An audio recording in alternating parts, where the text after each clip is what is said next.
Hello friend, આપનું સ્વાગત છે અંશુ કુકિંગમાં। આજે બનાવવાના છે આપણે આમળાનો મુખવાસ। એના માટે લીધા છે 1 કિલો આમળા, હળદર અને મીઠું। તો હવે આપણે આમળાને કટિંગ કરી લેશું। આને આપણે આખું વર્ષ સુધી સ્ટોર કરીને રાખી શકીએ, મુખવાસ બગડે નહીં। તો હવે આપણે આમળા કટિંગ કરી લેશું। આ રીતે આપણે આમળાને કટિંગ કરી લેશું।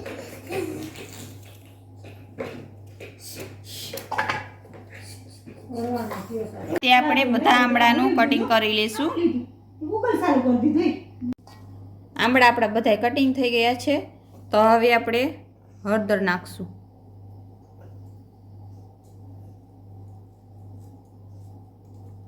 આ રીતે આપણે 1 થી 2 ચમચી આપણે હળદર ઉમેરશું। 2 ચમચી આપણે મીઠું ઉમેરશું।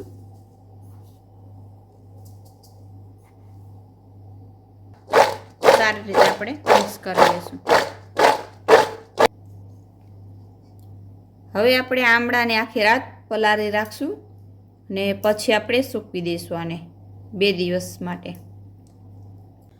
આખી રાત આપણે આને પલાળી રાખશું। આ રીતે ઢાંકીને મૂકી દઈશું।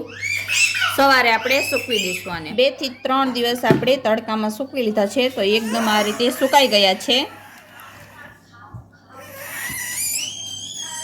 તો આમળાનો મુખવાસ આપણે બનીને તૈયાર છે। તો આપણે આખું વરસ આને સ્ટોર કરીને રાખી શકીએ। ખાવામાં ખૂબ જ ટેસ્ટી અને એકદમ હેલ્ધી છે। તો આવી અવનવી રેસીપી માટે અમારી ચેનલને લાઈક કરજો, શેર કરજો, સબસ્ક્રાઈબ કરજો। ધન્યવાદ।